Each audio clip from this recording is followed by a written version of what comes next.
Good morning. Thank you for coming along this morning to the contract and service billing webinar. We are expecting a number of people on the session, so hopefully they will be joining over the course of the next couple of minutes and we'll be starting on time. So thank you for your patience.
Okay, so good morning. Thank you very much for coming along this morning.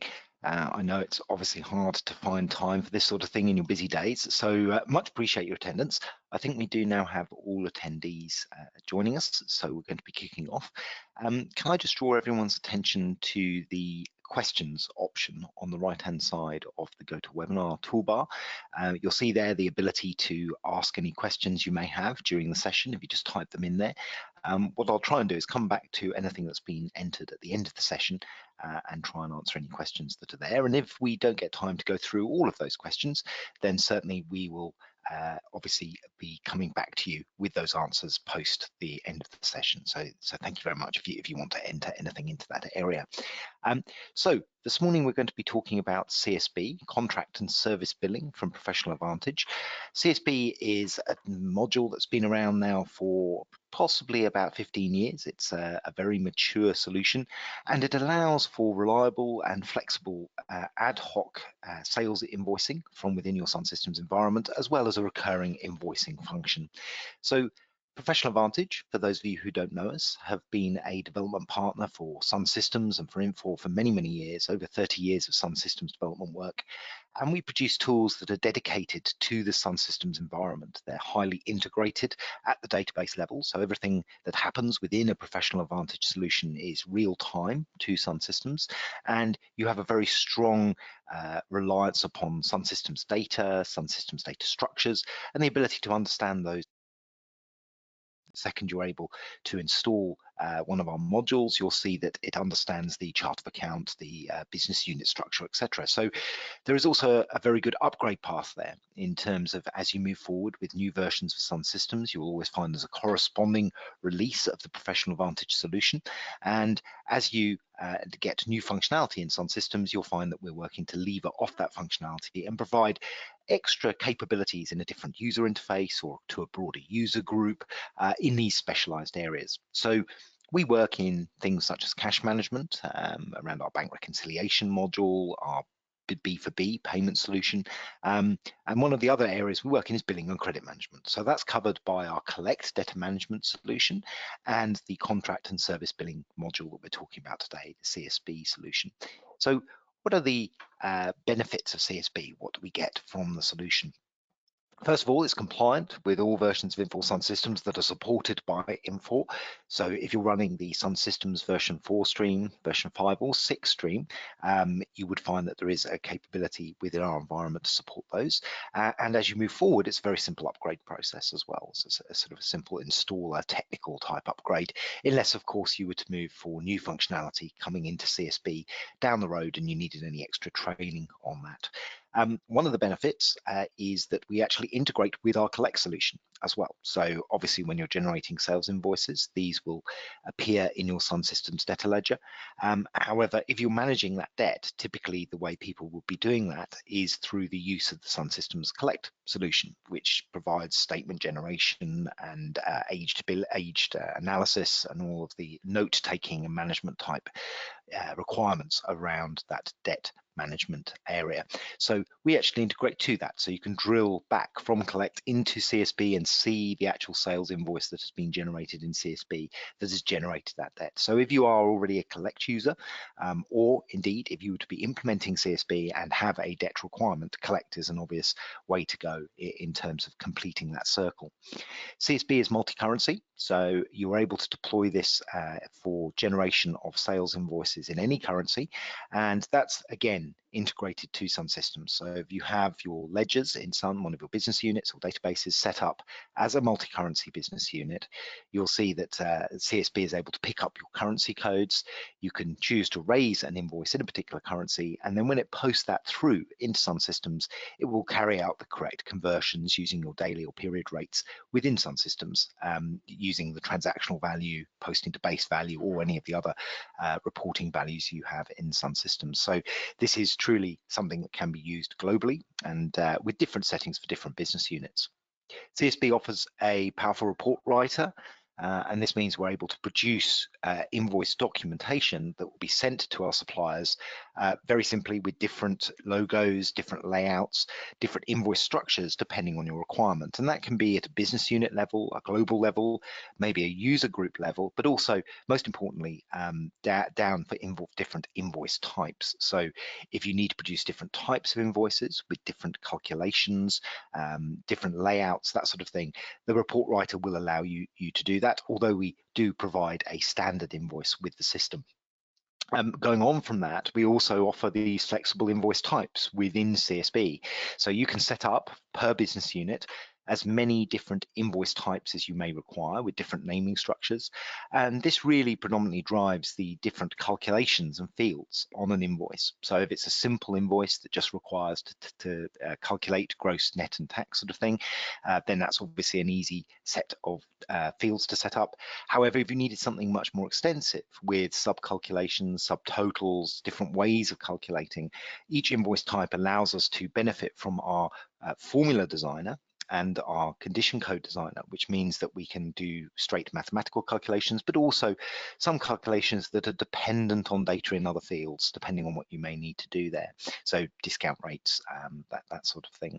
So generally, we find we're able to build out invoice types that would fully support most requirements within an organization for their sales invoice generation.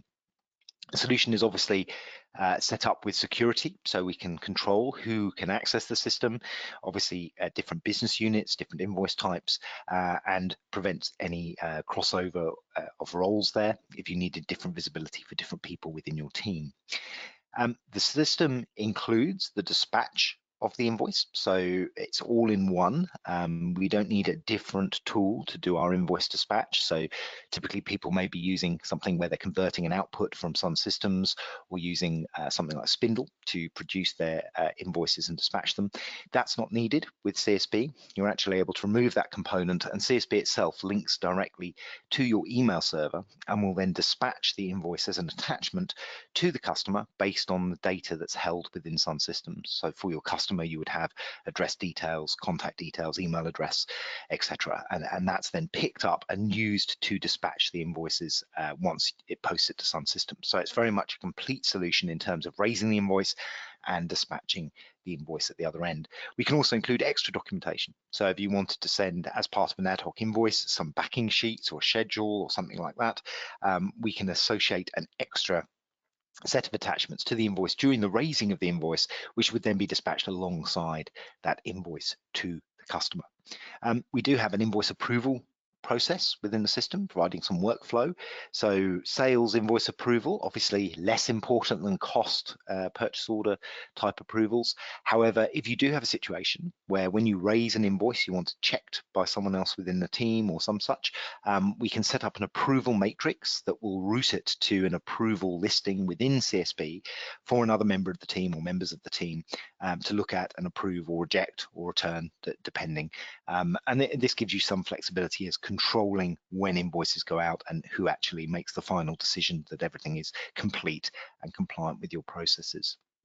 The system actually has two components. So the first that I've been discussing really is both your general invoicing, how it approaches invoicing, but also the ad hoc invoice. So where you need to raise something, push it into the system, and then have that invoice dispatched, and on an ad hoc basis using item codes and revenue codes that we can set up within CSB to control type of expenditure, type of revenue that you're actually billing for there. However, we also incorporated into the same license with no additional cost, include with CSB our recurring invoicing capability.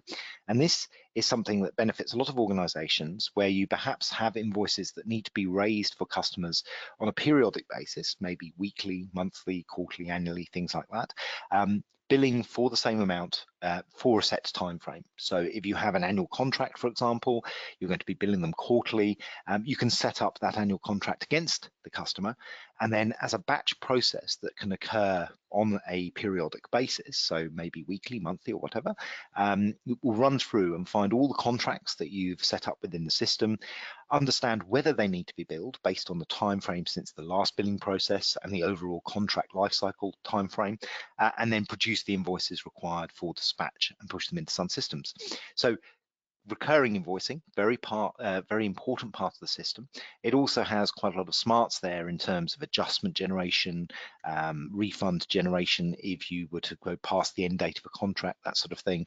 So it does actually manage all of those complexities that arise when you've got recurring billing functionality. So I'm going to be showing you that as we go through the solution. And if we just move on through here, the benefits of real-time integration are that you have a cyclic position within the system, meaning that information flows from contract service billing through Infor SunSystems, through collect if required. All of these are nicely integrated in the background, giving you that capability to see what's going on a real-time basis. So if you think about an invoice that's generated in CSB, all of this data sits within our SunSystems database. So we don't have any separate technical database sitting there for CSB. The posting into SunSystems is carried out using our direct ledger integration, meaning that journals are instantly generated. You can see the journal number that was resulting from that invoice, and it follows all of the validation processes within SunSystems in terms of what's allowed to be posted, open periods, closed periods, what analysis codes may be required around an account, etc. So all of these concepts are validated for you, and you don't have to configure that. It's very much already there as part of the solution.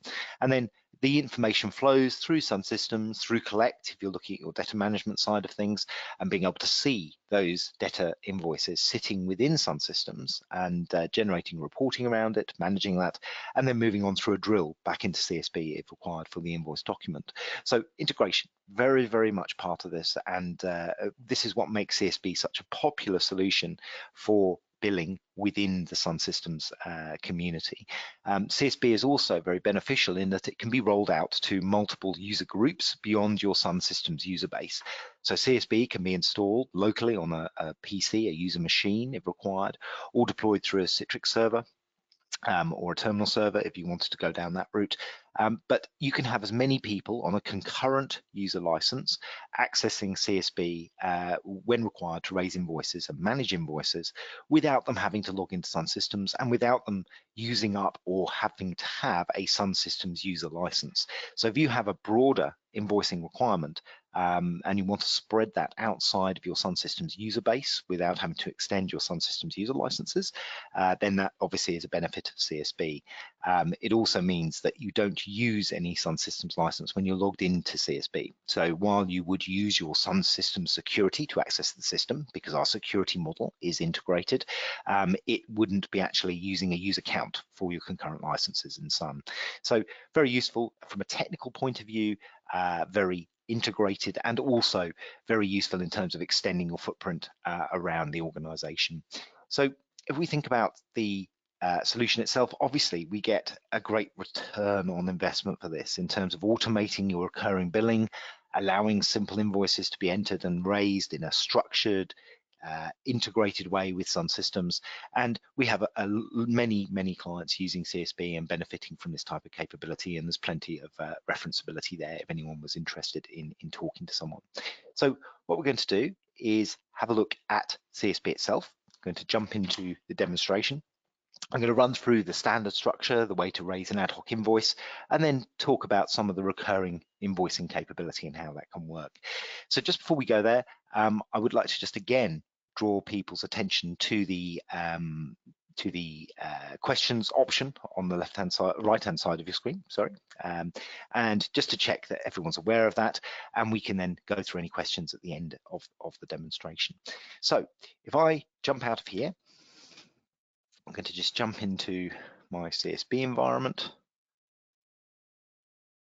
and we should then be able to go through the process. So I'm going to log into my CSB on my desktop in this case, and I'm going to use my SunSystems user ID. So I have an ID called PAS in SunSystems. It picks up the SunSystems password, etc. And if that changes, obviously I need to use the right password. But additionally, we can use pass-through security, whereby it picks up the Windows ID for the user, passes that in as the correct user in CSB, so we don't have to necessarily log in using our set SunSystems username and password, although that would obviously still be the user that's registered as posting and raising invoices within SunSystems. So I'm going to log into CSB, and this will give me access to our tree. So the tree is actually a area on the left hand side when we look at this main sort of set of tabs we have in CSB, and the tree is both a way of looking at historical invoices but also seeing the invoice process as things pass through the system in the background. And this tree controls what we're seeing on this summary screen here. Down at the bottom we can see who I've logged in as, we can see which business unit in SunSystems I'm currently using, and the current SunSystems period.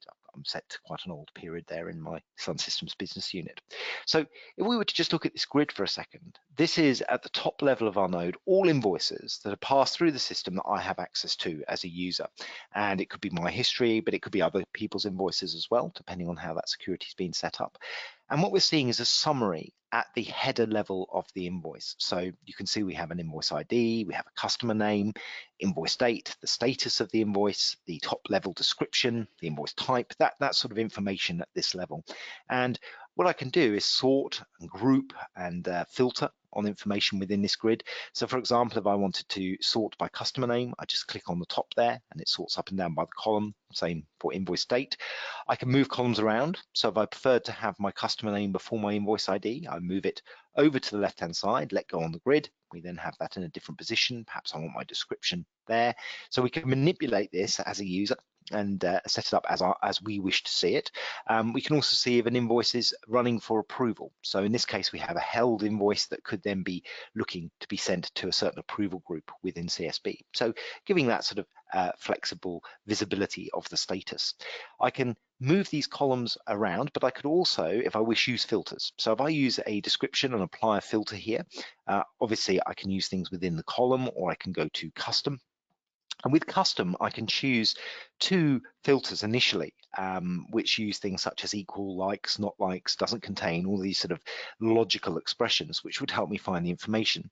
So if I was looking for anything that contains, say, ad hoc invoice here, I could say contains, and then in here I could put hoc, and then that would search for anything in that column that had that filter. I can also add an and or an or function with another combination. So if I go OK, that now obviously filters by the column. You can see that we've got that filter turned on here at the top, little blue filter option. And if I drag down here at the bottom, I can see that I'm retaining that filter. So I could actually turn it on or off just very quickly by ticking the flick here, or I could go and customize it. And if I use the customize option, I can then add as many multi-column filters as I wish to this particular query.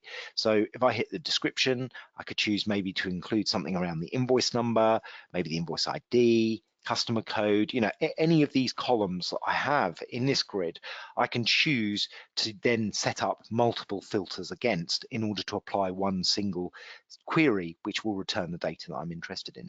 So that's quite a powerful set of filtering options. Obviously, it means that I can keep it down here, turn it off, retain it within my session, lose it if I go into another session, and get rid of it. So all of these grids have this sort of filter customization capability, which is really very useful. So I'm going to just remove that filter from there. We'll go back up to the top. The other thing we can do is to group in the grid. So if I wanted to see everything by invoice date, I can drag that up into the gray area here, let go, and then I have a filter that shows me, in effect, everything by date. And I can continue, somewhat like a pivot table within the Excel environment. So I could say, let's do date by invoice type. So now underneath here, I can see all of the sort of subgroupings for invoice type being ad hoc or IMV or whatever it may be. So very nice set of sort of query options and general inquiry options.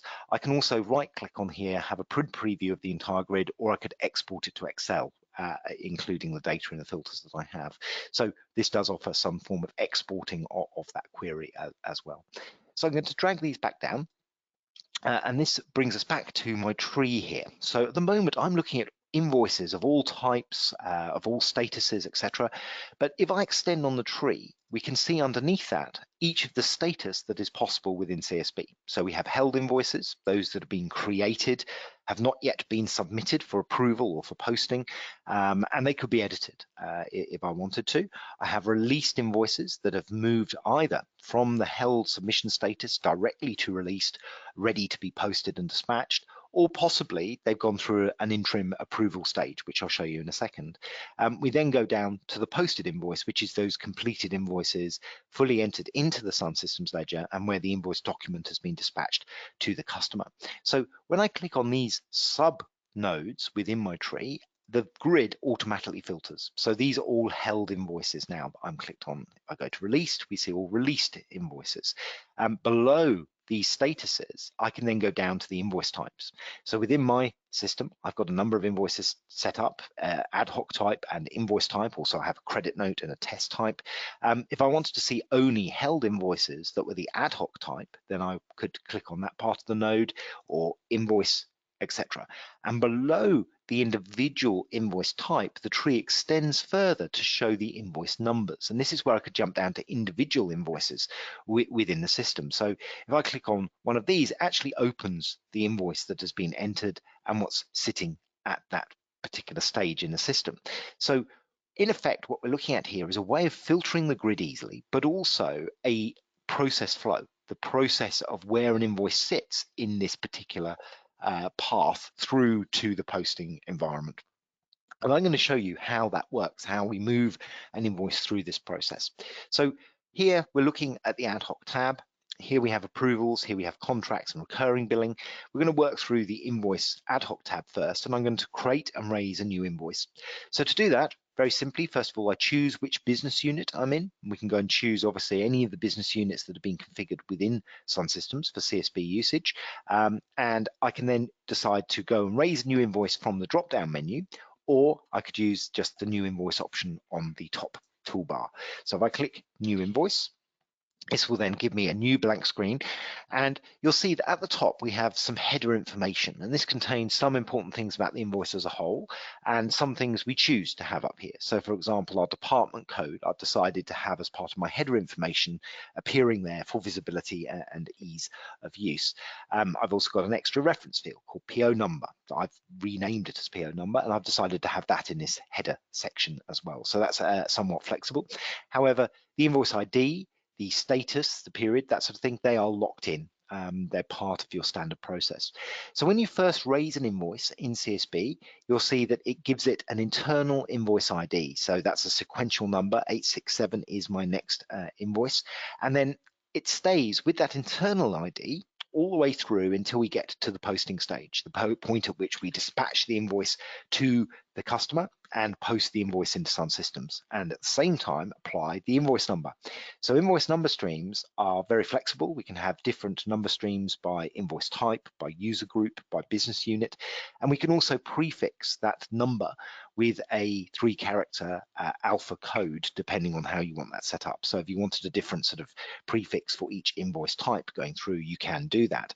But the invoice number itself here only gets applied when we get to that final dispatch and posting point within the system, when it becomes a genuine invoice that is valid and out there in the wild world. So as we move through this, we'll see some of this data being populated. It's starting as a held invoice, and the first thing I do is choose the invoice type. So as I said before, we have multiple types available, and we would configure this to have as many of these as you need. So if you have service billing, if you have goods billing, if you have admin fees, whatever it may be, we would set up these types to indicate that particular type of invoicing, and they would have their own calculations, documents associated to them, etc. So I'm going to choose an ad hoc type in this case, and that would then have certain fields available to me. So when I choose that, you'll see that over on the right hand side we have some standard calculations appearing. So in this, I've just got net VAT gross set up within my calculation for the total of the invoice, but I could have up to 8 visible fields for sub-calculations on the invoice here and on the document going out. However, we can have many sub calculations that occur in the background that are not necessarily visible on the screen. So if you need to do multiple sub-calculations to get to a total that you wanted to show, that can be done within the system and using our formula designer and our condition code designer. The next thing we need to choose obviously is a customer code. So hit the drop down. This shows us a list of all the customers that are set up within our SunSystems business unit that is relevant to what we're doing. And this is a live feed. So if I add a new customer into the SunSystems environment with all the right detail, it would immediately become available next time I log into CSB. And it's looking directly at that SunSystems data. So you don't have any duplication of data. You don't have to sync any of the data. It purely is driven by the SunSystems environment. The one thing to note there, however, is that in order to raise invoices in CSB, you do need to have customer records set up within Sun. So if you've got customer records sitting in some other system and you typically, or at the moment, post only summary information through into SunSystems from that system, once you've raised a requirement for a sale, that would need to change. You would need to have individual customer and debtor codes set up within CSB for this to work. But that normally is not an issue at all. So if you look at my Windows warning there. So if we look at this particular customer, I'm going to choose 64001 European Guidance Systems. Obviously, we can sort up and down on these columns. We can search ahead in a column so we can find information that may be relevant, but I'm just going to choose 6401. What will happen there is it will then populate into the invoice some information from that customer. So you're seeing that it's put into my header of the invoice an address code. So this is the invoice address, typically going to appear on the actual invoice documentation that goes out, and it's picking that from the SunSystems address record for that customer. And if you did have multiple addresses defined within SunSystems, then you could choose from those. It's putting the default address in there, but it could be that we're picking an alternative address if that was relevant within the scenario. So this is our SunSystems address information. The same can be said for the contact record. It's picking the contact default from Sun, and I could choose a different contact if I was going to be invoicing someone else within the solution. Once we've chosen our customer code, we have a top level description for the invoice. This is our summary description. Maybe you want that appearing on the invoice document. Don't have to. Maybe you want that appearing in the SunSystems ledger, but again, you don't have to. It may be for that you want to put the line detail descriptions in there, which would be more typical. But I could change this. So I could call this admin charges 2021, for example, if I can type properly. Here we go. And then we have a date for the invoice, obviously picking today's date, but we could choose to have this as a later date if we wanted to. The system does understand SunSystems dates, open dates, close dates, so obviously that does become relevant depending on how we're posting through into the ledger. And then we move down through the header where we have a number of extra fields that we could be using. There is a delivery address option So we can choose to change the delivery address if you were going to have that appearing on the invoice document and it was different to our invoice address, but it would normally just pick our invoice address. We have a set of references at the header level that we can use. So there are up to 10 additional fields that we can add into the invoice header for capture. These are free entry fields in that you can put anything you like in them. However, we can rename these fields. So you can see I've renamed one to be PO number, differential 1, average dated, but we also have narrative 4. That's one of our core fields that just hasn't been renamed. So you can remove them, you can rename them, you can use them for whatever you like. And this could then be allowing you to capture extra important information that's related to the invoice type, or it could just be standard comments, that sort of thing that you may want to put on the invoice. These can also be used to drive calculations. So if you wanted to have something in here like a yes/no flag for discount applied, for example, could be anything you like, but taking that as an example, you could use that to indicate to our calculation engine how it would then behave in the background, and that's using condition codes. So it is quite a powerful tool in terms of the way that works.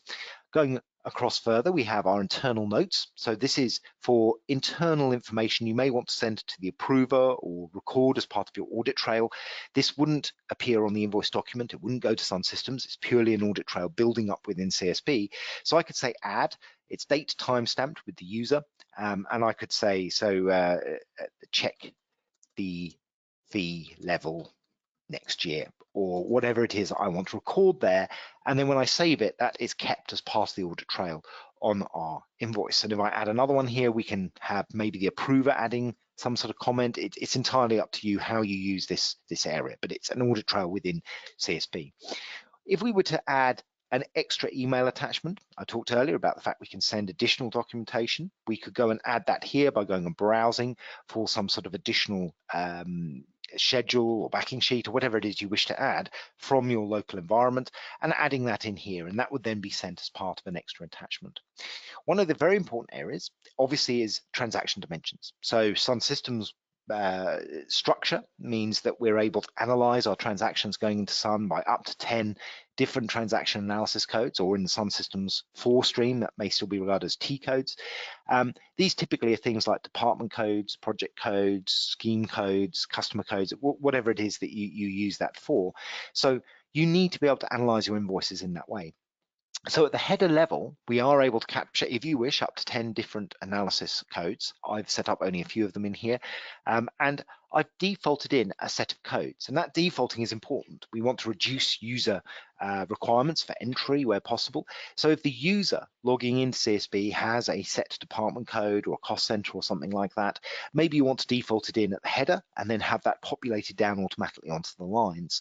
Maybe you want to do that by invoice type, or maybe by business unit. There are sort of different combinations, and we can have a hierarchy as well, where we can say if it's defaulted by the user group, maybe when you start adding item lines to this, perhaps items have some analysis which then defaults and overrides the user entry. So it's a hierarchy and it's flexible. But the key point is that these codes are visible from SunSystems. If I wanted to change a department code, I can hit a drop down, go and choose any of the codes that exist within Sun. And again, it is live and real time. So if a new code gets added, it would be available to me here if that was allowed. And these codes allow you to code at the header level and then have them populated down, or indeed code at each item line. So each item line can have a different analysis structure. One of the important codes from an invoicing sense is your tax code. So in SunSystems, you're typically going to have a tax analysis code that drives your tax calculations. So if I hit this drop down here, you'll see my tax analysis in Sun, things like standard, lower, exempt, zero rated, that sort of thing. So these could be defaulted where possible from the user if you wanted to, if it was something standard, or it could be coming from the item, or it could be entered by the user. So there's a number of different ways of controlling that tax analysis, but that drives our calculation for the tax on each line as we go forward. The other final point here is our revenue recognition option. So not all invoices are going to need revenue recognition. Not all invoice types are going to need it. But in some cases, you may have a situation where you want to raise an invoice for some revenue that will then be expected to actually come into the business throughout a future time frame. So it could be that you've got something that's spread over 12 periods, and the customer is going to pay for a proportion of that revenue in period 1, period 2, period 3, etc. So what you don't want to do is recognize that revenue directly in the ledger as immediately there, because it's not all due until a later point. So what we can do here is set up an invoice type and items associated to it to use revenue recognition. And when we first raise the invoice and send that to the customer, it will post the invoice to a revenue recognition account. So it's an accrued revenue, in effect, that your future that you're expecting to come in the future. That will then sit there in the SunSystems ledger, but the invoice itself has gone out and been dispatched. And then what we have is a profile. So for particular invoice types, for particular item types, it can know that it's going to be spread over a certain period of time. So that provides us then with a batch functionality. For all invoices that have been posted using revenue recognition, if on a weekly, monthly, quarterly basis, whatever it is that we want to do there, it would be monthly or combinations of month, period-wise in SunSystems. You can go to the invoices area and you can process revenue recognition. And what that will do is it will run through all of the invoices that use this functionality, check how many periods have passed since the actual invoice was raised, check how much has been transferred already to the actual ledger, and then proportion across the right amount into the ledger and take it out of the revenue recognition account over time. And you would then build up in here a history for this invoice, if I come back later and look at it, of that transfer between the revenue recognition account and the actual ledger. So very powerful piece of functionality, meaning that you recognize revenue in your ledger at the right point in time, but obviously not needed for all invoice types or item types. So that's your header information. Obviously, once you've entered a header, and typically you may not need to enter anything in any of these extra tabs, that's purely sort of if you needed to enter any of them, we can add some items. So we go to the item tab, and this can be entered either as a form where we enter the details and save it and move to the next item line, or we can use it as a grid. So if you prefer entry in a grid, we could enter one line, then move on to the next line. It's up to you as a user. I'm going to use the form just to show you how that works. So if we look at items, in CSB, we can set up as many items as we like. And items don't have to be physical items. They don't have to be defined really at a very detailed level. It could be you just want items that reflect your revenue account structure. So if you're doing admin fees, rental fees, service fees, that sort of thing, it could be that, or it could be, goods that you're actually selling and related to a certain revenue account. But you can make them very granular if you wish. So you could have actually black pen one of, or whatever it may be, and you can have multiple items associated to the same revenue account. So if it's different types of fees, it could all be going to one fees account, for example. However, you may want to break it down from an item sense in order to give you better reporting, better understanding, and obviously defaulting of descriptions and item types into the actual invoice that's dispatched to the customer. So pretty much flexible as to how we set up our item types. I'm going to use just a very simple one-off item, and when I choose that, you'll see that this line will get populated with some information. First up, we have our sales account, revenue account, although that doesn't have to be defaulted, but typically it's a benefit of items. You can choose something you understand as an item, and then the revenue account is entered automatically for you. This makes it simple to spread CSB out perhaps beyond your typical accounts users, people who don't necessarily understand the account structure so much. You can have them raising things in CSB using more user-friendly descriptions around your items, your revenue, that sort of thing. And you could additionally have extra accounts. I've put a revenue account in here as well. I could have a discount account. But the point is, the system does allow for multiple different fields, different account structures based on items and invoice types. I'm going to leave that account blank. We have a quantity, we have an amount. So we are able to associate an amount in the background to a particular item. And that item then, with that amount, would default the value when you choose it. You don't have to do that. It could be blank, it could be user entry. I could also go and change, this value myself if that was what I wanted to do. Quantities obviously do apply. So if I make 2 of those, then obviously that would then calculate out based on my value automatically down, and I do have to do that in the right order, as you can see there.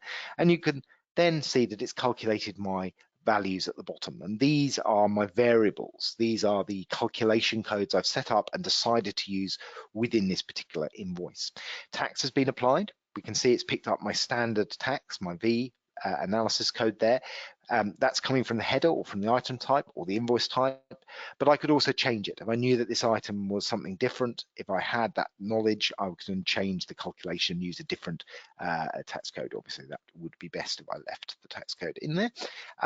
We do have a build from to date range, could be useful to put onto the invoice line.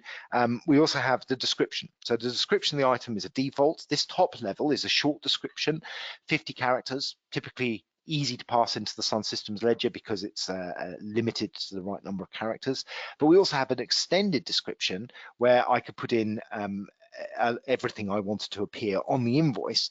That can be passed into the SunSystems ledger. It could go into a general description field, for example, if you wanted to, but obviously there are field length limits in SunSystems, but all of these fields can be cross-mapped in the background. I'm going to call this admin fees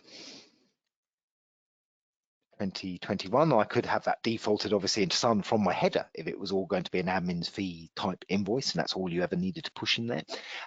So I've captured some basic information about the item.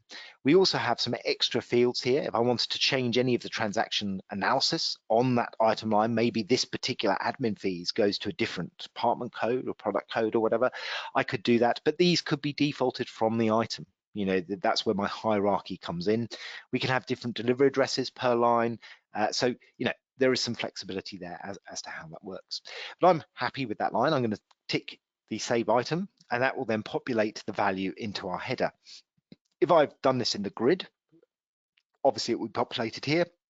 I could actually then go and add an extra line by ticking new line, or indeed copying a line. So if I wanted a similar item, I could use the duplicate item option to create multiples of these. So it is very simple to create things where it's again and again the same thing with slight differences to reduce your coding level within the lines. So I've now got an invoice. I've got one item line on it. It's got some value associated. I'm going to send that invoice to European Guidance Systems, and I've raised it on an ad hoc basis. So what do we do then? I'm going to save the invoice. So I can do that from the top here or from the bottom. That would then save the invoice as a held invoice. And you can see that in my tree, it's now under held, under ad hoc invoice type, and it's given it the internal invoice ID of 867. So that's sitting there. I can edit it at this stage. It could be that I have multiple users creating held invoices that are just adding up in the day.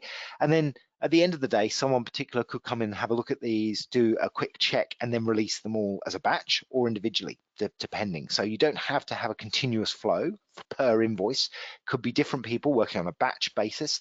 So if I wanted to release this beyond the fact that it's now been edited, I could do it individually by right-clicking on the invoice and going release invoice, or if I wanted to, I could go up here to my invoices header toolbar and say release invoices as a batch. So when I choose the release as a batch option, and there are a number of batch options in CSB, we'll see that I can choose to select the invoices I want to release or act upon based on things such as the invoice types if I wanted to. You can put a range in there, or potentially a non-contiguous range, you know, multiple picks there.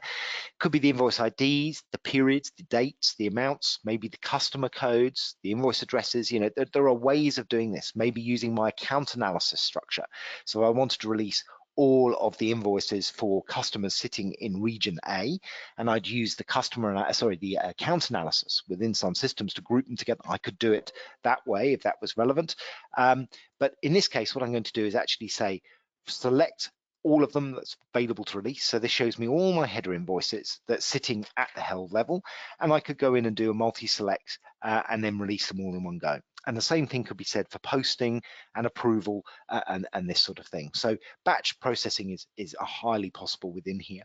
I'm not going to do that. I'm going to right click and say release invoice.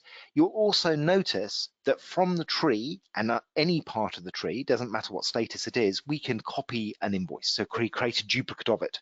So if you've got a previous invoice that you want to structure a new invoice on, just choose that invoice, copy it from the tree, and it will create a new invoice with all the same detail. and you can then edit it and push it through. In this case, I'm just going to go release, and that will then move it to the next part of the tree. So if I go down into here, what we'll see is that under ad hoc, under release, we've got these invoices, but it's not there. The reason for that is I have turned on the approval process for this. So as a user, it will not appear in the release section until it's been approved. So typically you're going to have some segregation of roles in this, and people with the approval grouping permissions will receive that into their approvals in queue. So if we have a look at the approvals tab, which may not be available to the user raising the invoice, perhaps it's only available to the people who are in the approval group, we'll see that we have an option here for awaiting approval. And if I refresh it, we'll find because I'm the same user in this case, under here we'll see that I now have this new invoice 867 that I've raised. It's ad hoc. I can go and look at all the information. I could edit if I wanted to. Depends on how you want that approval process to work, but it is within the to-do list here. And then from the right-click option, I can approve it, reject it, or return it. So rejection means it's sent back. It stays in the system, but you can't do anything with it. It's just rejected. Return means that it was sent back, can be edited and resubmitted. So a standard sort of approval workflow type process there. Obviously, we do need to put in comments if we're going to do a rejection or return. In this case, I'm going to approve it. It could go through multiple levels of approval, but we can see in this case it hasn't. It's just gone through one level and it's now moved to released. So now, as the originating user or as a different user, depends on how you want this to work, we could see that we have our released invoice sitting there. So that's an invoice ready to go, ready to be posted, ready to be dispatched to the customer. So again, we could have segregation of roles. Maybe someone is responsible for release of all invoices at the end of the day, or it could be that the individual is pushing these through all the way to the endpoint as part of the entry process. So I'm going to right click. You can see we've still got an invoice internal ID here, and I've got the option to post the selected invoice, and that post function will then generate the invoice, dispatch it to the customer as an email attachment, and post it into SunSystems in one go for me. I can roll invoices back. So if they've been released and they need to go back to the held area for amendment for some reason, I can roll them back if I wanted to, but typically we've already gone through the approval process to get here. So I'm just going to post this. Oh, did not balance. That's an interesting option. So nothing like a good demonstration there. Let me have a look at what I've actually done. I think what I've actually done here is confuse the situation. So this is a very good example of rolling back an invoice. So if I roll that back to ad hoc here, it's now been rolled back to my held area, you can see here. And if I have a look at what I've actually done, I should be able to change this. In fact, I'm not going to bother trying to work that out for a second. I'm actually just going to raise a new one for you, which will show you how quick and easy this is. So if we go into ad hoc, choose the customer, I can then see that all my header information has been added. I'm going to choose my new item here, one off. All the calculation has been done for you. I think what's happened there is I've actually muddled up my calculation codes in the background in relation to the way it does multiple lines. So that's just a config thing. Apologies, I was playing with something earlier. I'm going to call this admin fee, call that extended. And then when I save this invoice, it will then pass it on ready for releasing. So you can see how quickly it could be raising an invoice if you wished that to be the case. I'm going to approve it. So this time we've got invoice 868. It's been moved to released as we did before. And now if I post this, we should be fine, I would hope. So that will now say, here is the journal number in Sun. So we have a very, very integrated solution. It's telling me the actual journal number it's used to post the transaction into the SunSystems environment.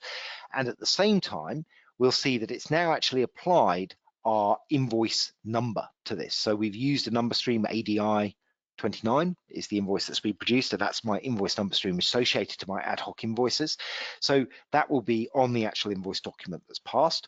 And if we come back and look at an invoice in the system, we'll see that it does actually have the journal number as well. So, you know, it shows me the journal line number, etc., that's being used, and you can see my summary of department code in the top there as well. So that's now a completed invoice. It's been dispatched, it's been posted. So that second one I put through, apologies for the error there. You can see that if you've got items set up well, you know what you're doing, and the defaulting is set up well, you could raise an invoice in seconds and pass it through. Obviously, in reality, you may have to make some more detailed changes. So this invoice is there. It's been posted, but what is the actual invoice document? So if I look at ADI 29, let's have a look at an example of this. We can print invoice documents retrospectively if we wanted to. You can go and search for invoices to print and do it as a batch process by customer, by invoice type, that sort of thing. So I'm just going to look for all of them that have gone through the system at this stage. And I'm going to sort by my invoice number, and we'll find I have ADI 29, which is this one I've just posted through, and you can see posted, etc. So from here, if I wanted to, I can actually redistribute the invoice document. I can resend it, I can email it, I can save it off to file, but in this case, I'm going to preview it. And this uses our standard default invoice document that comes with the system. And you can see here, it's picking up the supplier, the customer address, showing various bits of information on the top of the invoice, and then working out what's actually being pushed through and the values and tax, etc. We can have obviously terms and conditions, that sort of thing on the bottom, multi-page, and from within here we can dispatch this into an Excel file, a Word file, PDF, that sort of thing as well. So this is purely a template, but we would change it to have your logos, your layout, and any extra fields, etc. That you needed using the report designer built into CSB. So that's an example of an invoice. Obviously, you know, if we were looking to implement something, one of the things we would do is look at the templates you need. How many templates do they have? Different layouts for different invoice types? That sort of thing is very important as to the configuration of the system. So that's our ad hoc invoice. Very, very simple, very easy to use and very quick to use. And most people find it a very sort of clear interface once they've been through the training process. So that's the starting point for our ad hoc invoices, but we're going to now have a brief look at contract invoices. So this is where we can set up recurring billing within the system. And some people may have the requirement, some people may not, but you can see that we have a list of contracts. They can be open, suspended, or closed, so we can actually use these statuses to control the activity. And you can set up as many contracts with a unique identifier against a customer as needed. So we have a look at this one here, European Guidance Systems. I'm just going to open the selected contract. It looks very much like an invoice, and that's because it is an invoice. It's going to be sending this same invoice on a periodic basis with the same values, etc. The main difference being, however, that we've set up with a certain invoice type. We have a customer, but we also have a start and end date. So this will recur between the 1st of the 6th, 2019 and whatever end date I apply here. So it could be annual, but it could be open-ended until I put an end date in there as part of my review process. And how often does it bill? Is it weekly, fortnightly, annual, quarterly, quarter end? You know, there are a number of options here, and they do cover most people's requirements, we find.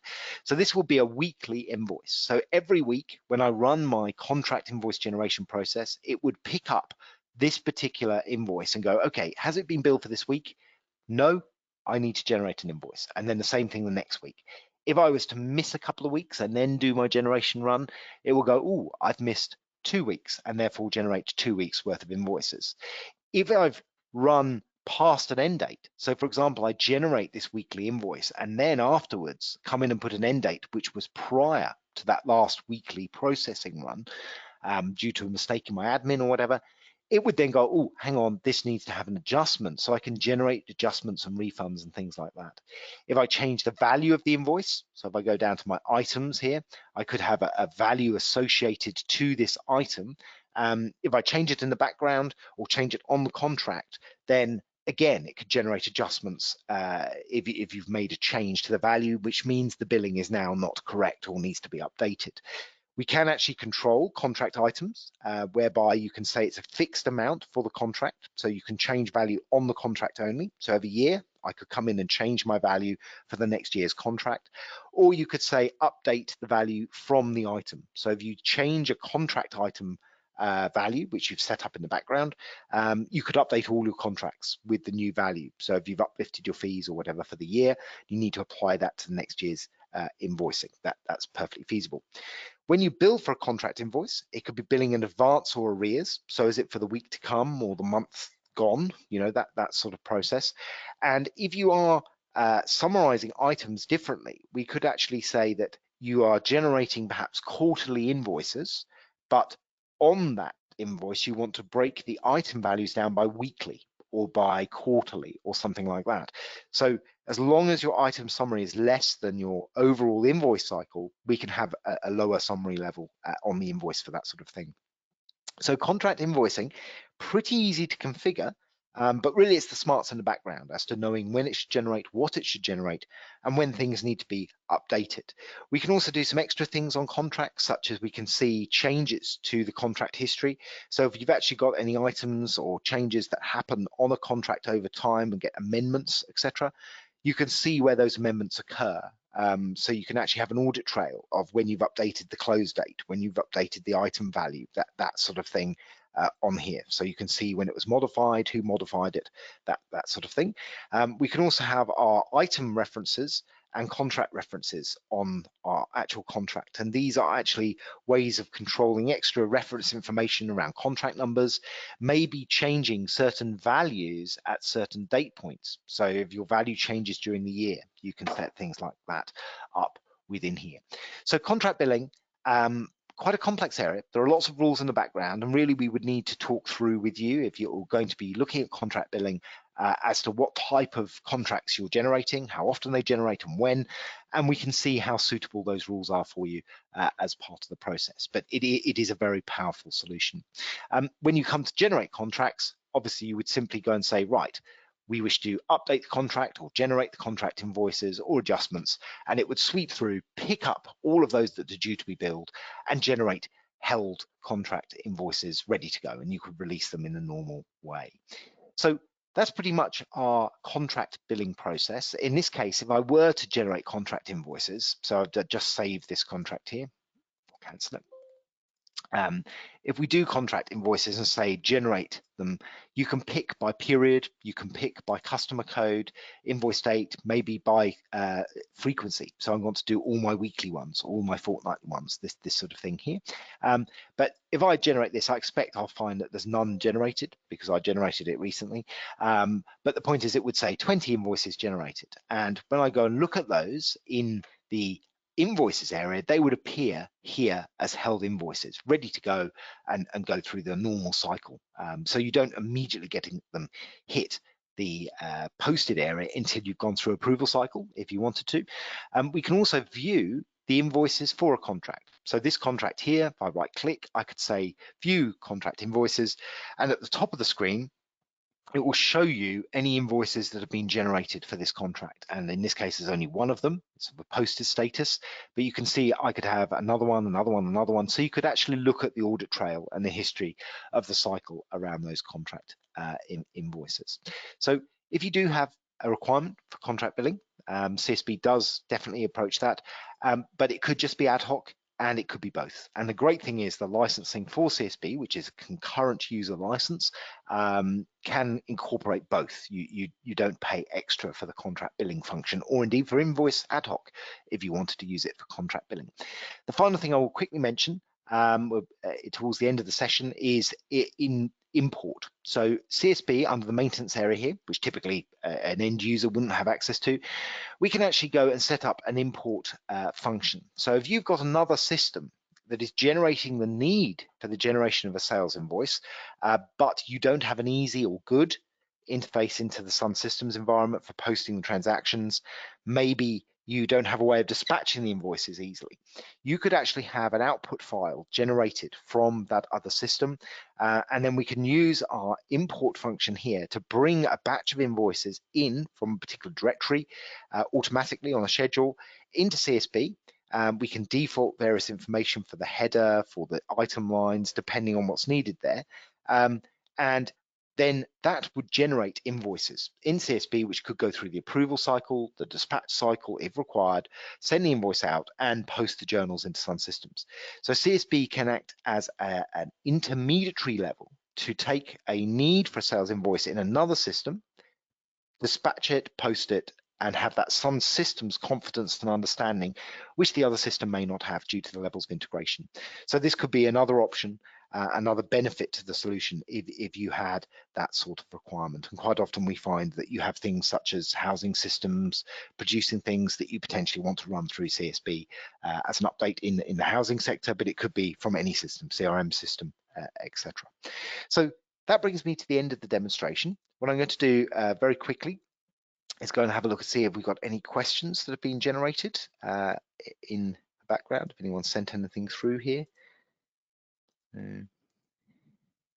Interesting. We do have one question, and that's related to the upgrade process for CSB. So if you did move to a newer version of SunSystems, what would be the effort involved in moving that upgrade forward? So basically, if we were to be running a version of SunSystems, move to a new version, if it's a version that's a standard upgrade, so 6.1 of SunSystems to 6.3 of SunSystems, something like that, it would be a very simple technical upgrade. Run the installer, run the database setup, and pretty much it runs it within the database and you're ready to go. If you were using Sun 5, move to Sun 6, potentially that would be a database move as well. So there's a little bit more effort there, but certainly there are standard processes to achieve that upgrade in a very quick and easy way. While I'm talking about that, typical implementation for CSB, it does depend on the number of invoices, the number of invoice types, the number of business units. So really that would all come out of a brief initial discussion, but it is something that can be implemented relatively quickly into your environment, as long as you have an understanding of what you're looking for. And that could be dealt with through a conversation with your account manager if you have some interest. So that was the only question that's been entered into there, but please do, for anyone attending the session, if you have any questions or queries about CSB, please send them through to the Professional Advantage info website, or send them to myself, depending on how that works. Or indeed, you could actually look at this through your SunSystems partner. So if you're a direct Professional Advantage customer, then please do contact us. But if you do use SunSystems through another partner, then absolutely you could talk to them about this, and they will be happy to give you information and arrange for a demonstration of the system for you. If you do have any queries, if you want to talk to us, that's fine. Please email us at info_uk@professionaladvantage.co.uk, or visit our website where there's demonstrations and brochures around CSB. But thank you very much for your time this morning. Appreciate that it is something you have to take time to do, to look at a webinar like this, particularly an hour. But I hope to see you on a future webinar, maybe around our MTD tax solution, our procurement solution, or our IIC invoice capture for procurement solution. So there's a number of these coming up. Please do have a look at our webinar program on the website and see if there's any areas that could be of interest to you. So appreciate your time. Thank you very much. Have a great day, and I'll see you on the next session. Thank you.